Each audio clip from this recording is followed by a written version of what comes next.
the flames beginning to shoot up. I can feel the heat from over here. That part of the roof over there just caved in. Let me step off and I can show you it's still going on right now. Now I'm going to get behind the camera here and I want to show you the divers have been focusing in on this area over here behind these trees. You can see a boat back there.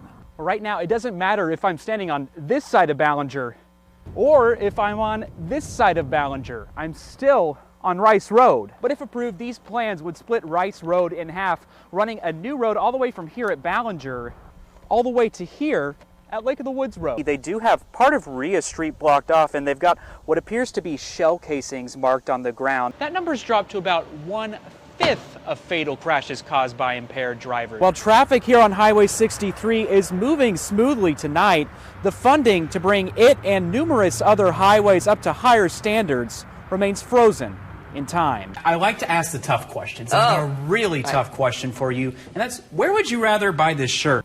Well, it used to be if you were in dire need of medical attention anywhere between Columbia and Kansas City, you might find yourself here at the I-70 Community Hospital.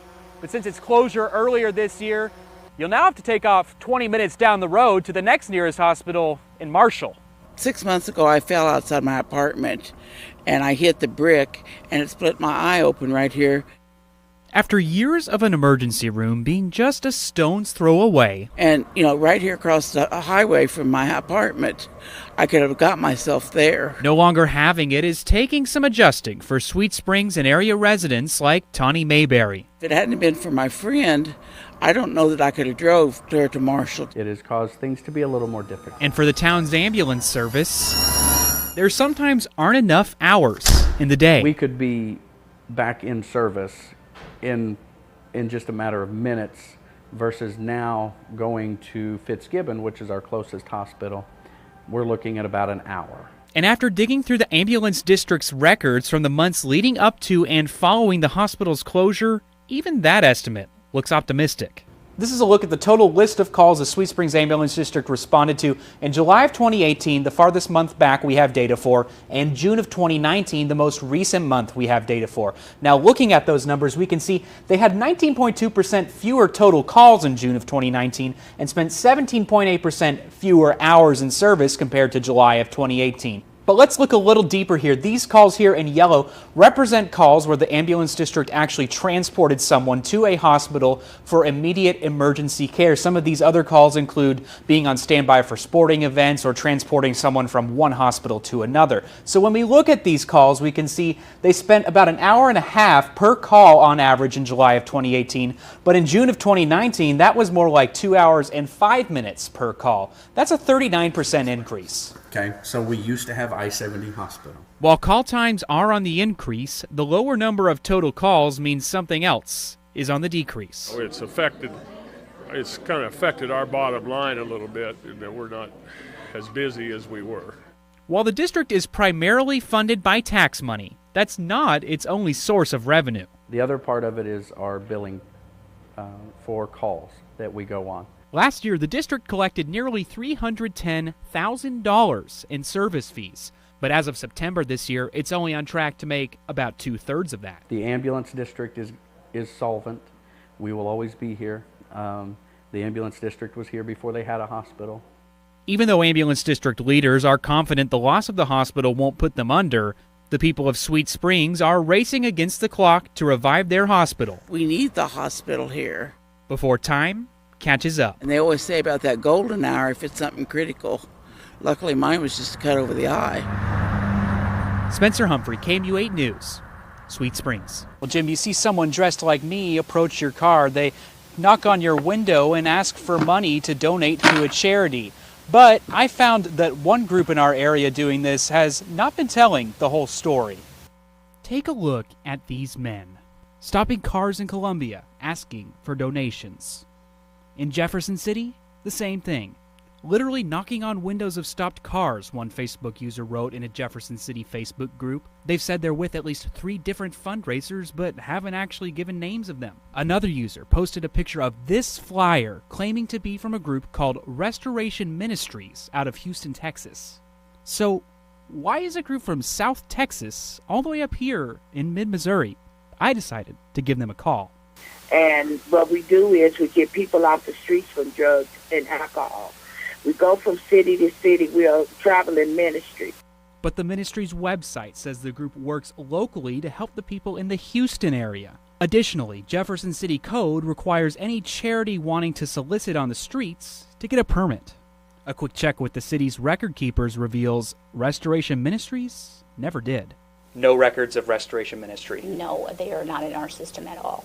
An open records request with Columbia reveals they didn't have the proper permits there either. In Jefferson City, officials saying not getting a permit could result in a fine. There's a fine listed in Chapter 24, Section 104 of the City Code. After learning they didn't get a required permit in either city, we called Restoration back.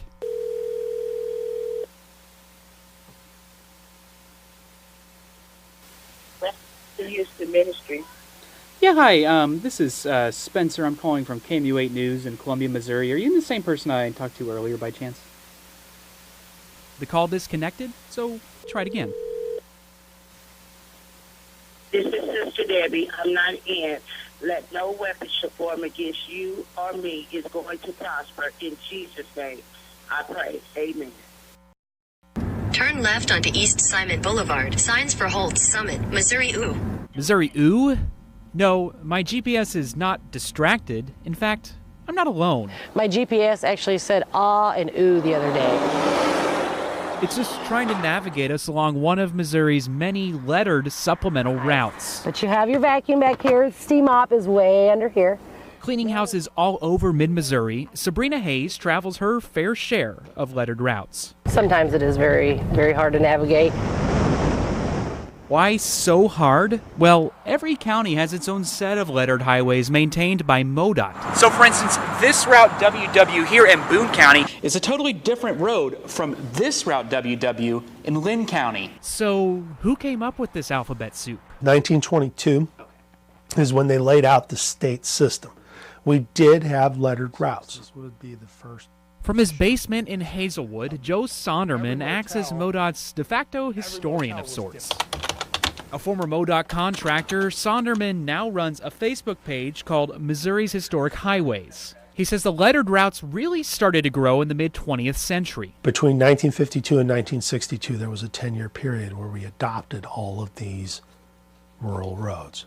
Because of that, Missouri now has the 7th largest highway system in the country, which carries some unique traits. Here in Holtz Summit, if you're on the east side of US 54, you might find yourself on Route AA.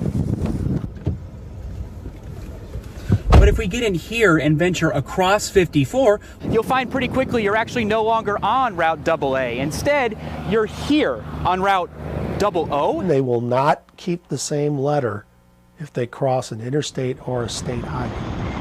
If you think you've noticed a pattern in the layout of those lettered roads, well, think again. With the letters, there's no rhyme or reason. There are some exceptions.